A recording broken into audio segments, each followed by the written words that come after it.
Que se passerait-il si tous les piliers combattaient Yoruichi ensemble? Serait-il capable de le vaincre ou les détruirait-il en quelques secondes? Vous pensez sans doute que les piliers n'ont aucune chance contre ce monstre. Mais est-ce vraiment vrai? Bien que Yoruichi ait vaincu Muzan assez rapidement, il ne faut pas oublier qu'il n'en est pas invincible, qu'il a eu peur en l'affrontant et qu'il s'est même dit que s'il était touché ne serait-ce qu'une fois, il serait mort. Il est également important de se rappeler que combattre un ennemi fort n'est pas la même chose que combattre plusieurs ennemis plus faibles. Dans ce scénario, Yoruichi doit surveiller simultanément 10 ennemis différents, chacun ayant son propre style de souffle. Une autre chose à garder à l'esprit pour ce combat est que nous n'avons jamais vu le souffle du soleil utilisé contre des adversaires.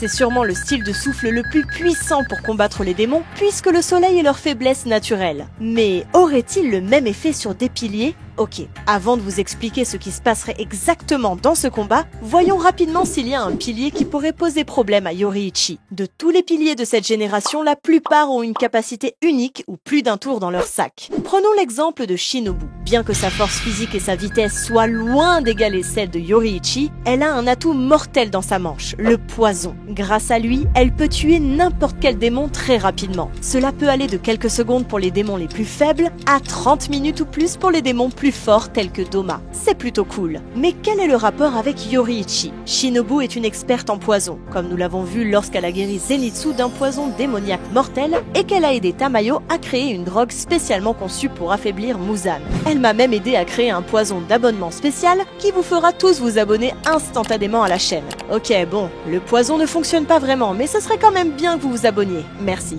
Quoi qu'il en soit, si elle devait un jour combattre un puissant épéiste comme Yoruichi, elle trouverait sans doute un type de poison unique qui le blesserait, voire le tuerait. Bien sûr, pour ce faire, elle devrait s'approcher de Yoruichi et soit le trancher avec son épée empoisonnée, soit lui injecter directement une seringue. Il lui serait évidemment impossible de le faire seul, car Yoruichi la tuerait bien avant qu'elle ne s'approche de lui. Néanmoins, cette capacité serait certainement utile un peu plus tard, lorsque tous les piliers attaqueraient Yoruichi ensemble. Tengen est un autre pilier qui pourrait nous aider dans ce combat grâce à ses capacités. Bien que le pilier du son soit incroyablement puissant et qu'il possède un style de souffle unique, c'est en fait de quelque chose de complètement différent dont je veux parler ici. Vous avez sans doute remarqué que les pourfendeurs de démons ne portent pas beaucoup d'équipements. Leurs équipements se résument généralement à leur épée ou aux autres armes qu'ils utilisent. Tout au long du quartier des plaisirs, nous l'avons vu utiliser toutes sortes de gadgets intéressants comme des kunai, des perles explosives et même des bombes fumigènes. Bien que ces objets ne semblent pas particulièrement puissants, je doute que Yoruichi ait jamais vu quelqu'un les utiliser à son époque. Pour être clair, je ne dis pas que Tengen serait capable de faire de sérieux dégâts à Yoruichi en utilisant ses gadgets. Mais au moins, il a une chance de le distraire et de l'embrouiller pendant une courte période et éventuellement de fournir une ouverture à ses coéquipiers.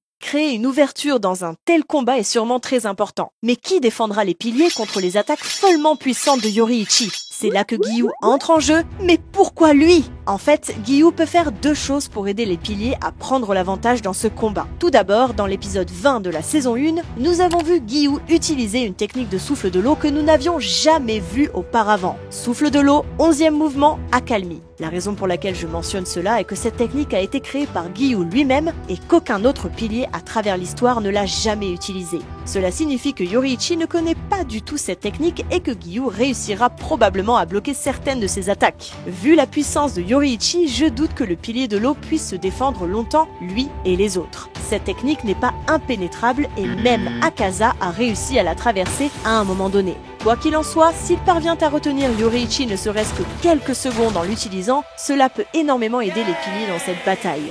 La deuxième chose dont je voulais parler à propos de Giyu, c'est que son style de souffle, qui est basé sur l'eau, pourrait théoriquement contrer le style de souffle de Yoruichi basé sur le feu, puisque, comme nous le savons tous, l'eau peut éteindre le feu. Je sais que c'est un peu exagéré, mais comme nous n'avons vu les pourfendeurs s'affronter qu'à quelques reprises, nous ne savons pas vraiment si les styles de souffle fonctionnent de cette façon. Quoi qu'il en soit, j'ai pensé que cela valait la peine d'être mentionné car cela a au moins une chance d'être vrai, n'est-ce pas? Cependant, ce qui est certain, c'est que Gyomei est le pilier le plus solide de la génération actuelle. Il a littéralement débloqué toutes les capacités qu'un tueur de démons peut débloquer. Monde transparent, marque de tueur de démons, état sans ego, lame du soleil rouge, il a tout ce qu'il faut! Bien qu'il ne possède aucune capacité spécifique qui puisse poser problème à Yoruichi, je pense qu'il est le seul pilier capable de l'affronter sans mourir instantanément. Je ne dis pas que ce serait un combat à la loyale, loin de là. Gyomei finirait sûrement découpé en morceaux, mais s'il arrive à le retenir ne serait-ce qu'un peu, cela pourrait changer la donne pour les autres piliers. Vous vous souvenez quand j'ai parlé de Giyu et du fait que Yoruichi ne connaissait pas sa technique unique? Ouais, en fait, il y a des styles de souffle entiers que Yoruichi ne connaît pas et qu'il le prendrait au dépourvu. Si vous avez regardé attentivement Demon Slayer, vous avez probablement remarqué qu'il y a 6 styles de souffle principaux: eau, lune, flamme, foudre, pierre et vent. Cela signifie que tous les autres styles de souffle n'existaient pas à l'époque de Yoruichi et n'ont été développés que des années plus tard par d'autres piliers.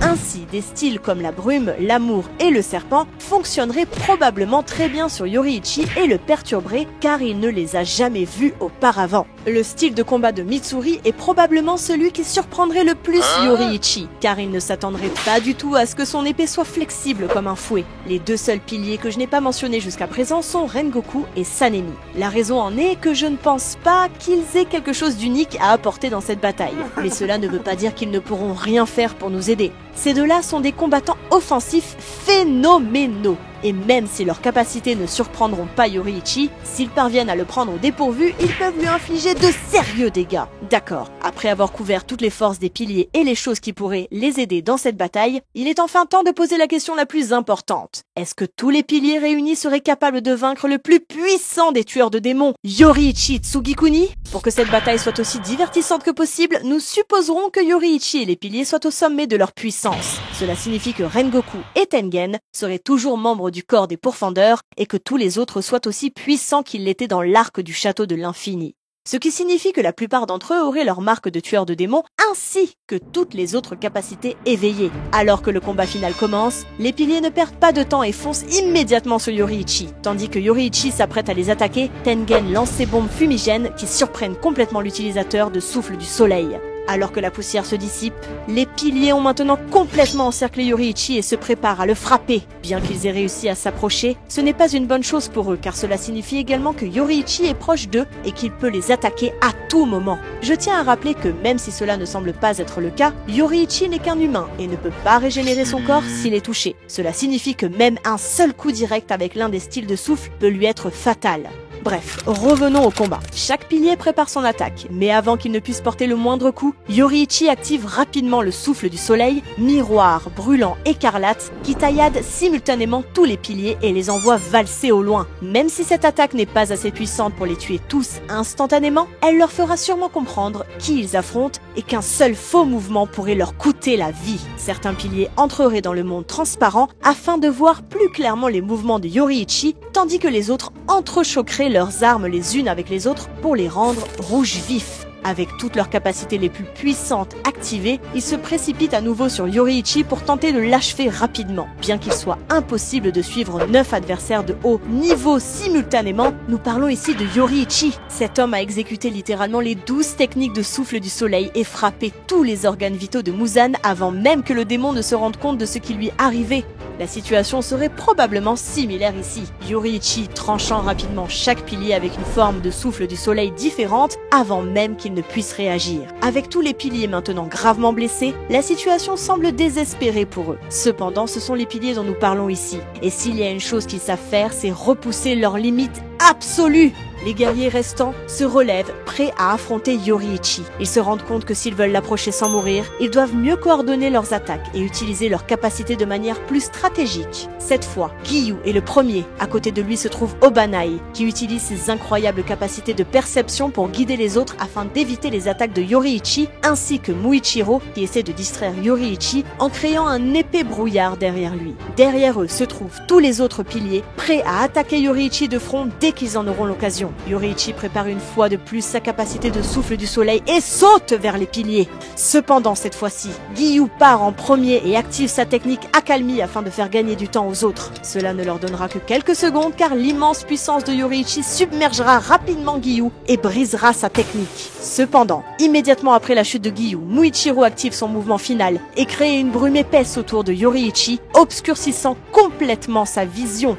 À ce moment-là, tous les piliers restants sautent dans la fumée avec leur technique la plus puissante pour le tuer rapidement alors qu'il ne s'y attend pas. En utilisant le monde transparent, Yoruichi voit certains des piliers et prépare également sa plus puissante attaque, Souffle du Soleil, 13e mouvement. Au moment où toutes les attaques s'entrechoquent, une énorme explosion détruit complètement leur environnement et ne laisse qu'un grand cratère au centre. Lorsque la poussière se dissipe enfin, on peut voir tous les piliers gisant morts sur le sol, tandis que Yoruichi est à genoux, lourdement blessé, mais toujours en vie. En fin de compte, même les efforts combinés de tous les guerriers les plus puissants de la génération actuelle n'ont pas suffi à vaincre ce monstre. Cliquez sur cette vidéo où nous expliquons ce qui se passerait si Nezuko devenait une tueuse de démons à la place de Tanjiro.